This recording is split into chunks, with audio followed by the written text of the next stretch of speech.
நானே பார்த்தேன்டா, நம்ம செண்பகவல்லி தான். போய் ஒரு பலூன் விற்கிறனோட.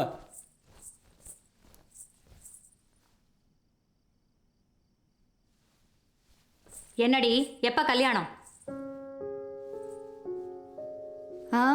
இன்னைக்கு தான் அவங்ககிட்ட என் லவ்வை சொல்லியிருக்கேன். நாளைக்கு ஓகே சொல்கிறேன்னு சொல்லியிருக்கான். என்ன திமிரடி உனக்கு? இது பாரு, நீ நான் எவ்வளோ அடித்தாலும் என் மனசு மாற போகிறதில்ல. அதே மாதிரி நீங்களும் உங்கள் மனசை மாற்றிக்க போகிறதில்லன்னு எனக்கு தெரியும். என்னை திட்டுங்க, அடிங்க, ஆனால் அவங்ககிட்ட மட்டும் என்னை பிரிக்கணும்னு நினச்சிங்க, செத்துருவேன். அதுவும் என் சாவுக்கு நீங்கள் எல்லாரும் தான் காரணம்னு இந்த ஊருக்கே தெரிகிற மாதிரி செஞ்சிருவேன். ஜாக்கிரதை.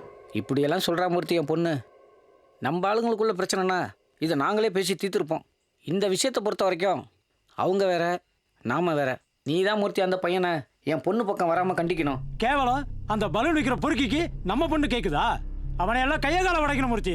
கொஞ்சம் நீங்கள் பொறுமையாக இருங்க. நம்ம எதையும் எடுத்தோம் கவுத்தோன்னு பண்ண முடியாது. கொஞ்ச நாளைக்கு உங்கள் பொண்ணை காலேஜுக்கு அனுப்பாதீங்க. அந்த பையனை நான் பார்த்துக்கிறேன். இல்லை மூர்த்தி, அந்த நீங்கள் வீட்டுக்கு போங்கண்ணே.